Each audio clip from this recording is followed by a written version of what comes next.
آج ہم ایک ایسی کہانی کی گہرائی میں اتریں گے جو نبی کریم صلی اللہ علیہ وسلم کے والد محترم حضرت عبداللہ کی زندگی سے جڑی ہوئی ہے۔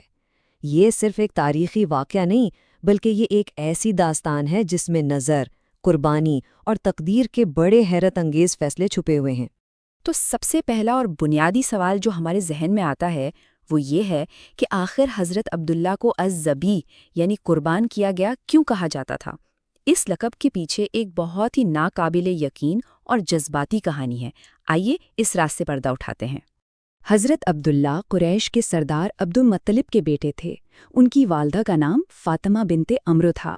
اپنے تمام بھائیوں میں وہ سب سے زیادہ حسین، سب سے نیک اور اپنے والد کو سب سے زیادہ عزیز تھے۔ مطلب ان کا کردار بھی ان کی خوبصورتی کی طرح ہی بے مثال تھا۔ تو کہانی کا وہ مرکزی حصہ شروع ہوتا ہے جس نے سب کچھ بدل دیا۔ یہ سب کچھ حضرت عبداللہ کے والد عبد المطلب کی ایک نظر سے شروع ہوا۔ اس دور میں آپ جانتے ہیں بیٹوں کی کثرت کو طاقت اور عزت کی نشانی سمجھا جاتا تھا، اور اسی پس منظر میں انہوں نے اللہ سے ایک وعدہ کیا۔ جب اللہ نے ان کی دعا سن لی اور ان کے 10 بیٹے جوان ہو کر ان کے دست و بازو بن گئے تو عبد المطلب کو اپنی وہ نظر یاد آئی۔ انہوں نے اپنے تمام بیٹوں کو اکٹھا کیا، انہیں اپنے وعدے کے بارے میں بتایا، اور سبحان اللہ، ان کے تمام بیٹوں نے اپنے والد کی نظر کا احترام کرتے ہوئے سر تسلیم خم کر دیا۔ اچھا، اب سوال یہ تھا کہ 10 میں سے کس بیٹے کو قربان کیا جائے؟ اس زمانے میں جب کوئی بڑا فیصلہ کرنا ہوتا تھا تو وہ قرعہ اندازی کا سہارا لیتے تھے۔ کعبہ کے پاس رکھے تیروں کے ذریعے یہ جاننے کی کوشش کی جاتی تھی کہ خدائی مرضی کیا ہے، تو یہی طریقہ استعمال کرنے کا فیصلہ ہوا۔ اور پھر وہ لمحہ آیا جب سب کی سانسیں رک گئیں۔ جب قرعہ اندازی کے لیے تیر نکالا گیا تو اس پر نام تھا عبد المطلب کے سب سے لاڈلے، سب سے چہیتے بیٹے حضرت عبداللہ کا۔ یہ ان کے والد کے لیے ایک بہت ہی بڑا امتحان تھا۔ عبد المطلب نے جب اپنے بیٹے کا ہاتھ پکڑا اور انہیں قربان گاہ کی طرف لے کر چلیں تو پورے قریش میں ایک ہلچل مچ گئی۔ خاص طور پر بنو مخزوم قبیلے کے لوگوں نے اور خود حضرت عبداللہ کے بھائی ابو طالب نے آگے بڑھ کر انہیں روک لیا اور اصرار کیا کہ اس کا کوئی اور حل نکالا جائے۔ جب معاملہ کسی طرح حل نہیں ہو رہا تھا تو سب نے مل کر یہ فیصلہ کیا کہ حجاز کی ایک بہت ہی سمجھدار اور عالم خاتون سے مشورہ لیا جائے۔ جب وہ ان کے پاس اپنی یہ مشکل لے کر پہنچے تو انہوں نے اس کا ایک حل بتایا۔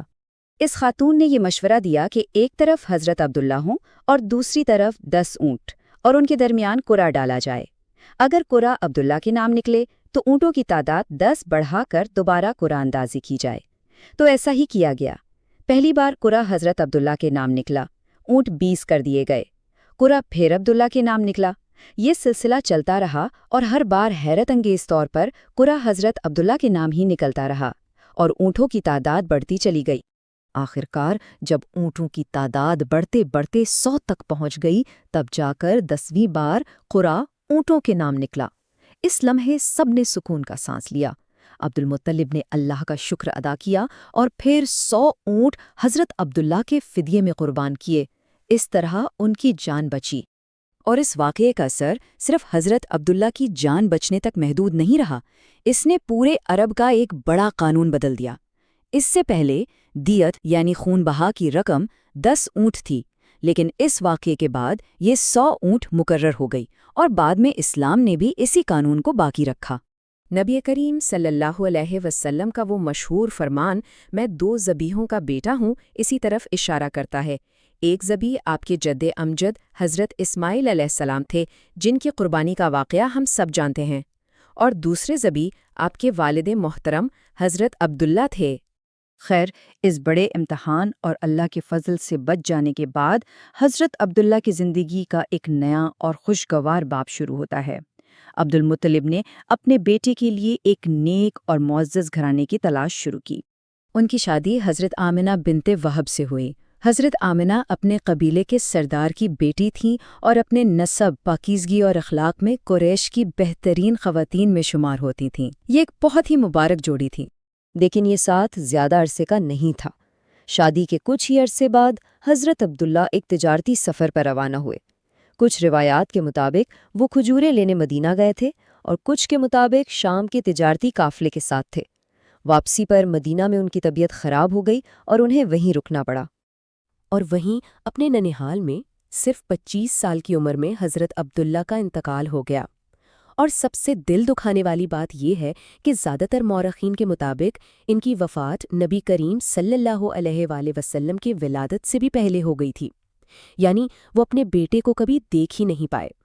جب ان کی اہلیہ حضرت آمنہ تک اپنے شوہر کی وفات کی خبر پہنچی تو انہوں نے بہت ہی درد بھرے انداز میں انہیں یاد کیا۔ ان کے کہے گئے مرثیے کا ایک حصہ ہے، ہاشم کا وہ چراغ بجھ گیا جس نے بطحہ یعنی مکہ کو خالی چھوڑ دیا، وہ چلا گیا جس کی سخاوت کے گن گائے جاتے تھے۔ تو اب دیکھتے ہیں کہ اتنی مختصر زندگی گزارنے والے حضرت عبداللہ نے اپنے پیچھے وراثت میں کیا چھوڑا۔ اگر ہم دنیاوی مال و اسباب کی بات کریں تو بہت ہی معمولی چیزیں تھیں، لیکن ان کی روحانی میراث بہت بڑی تھی۔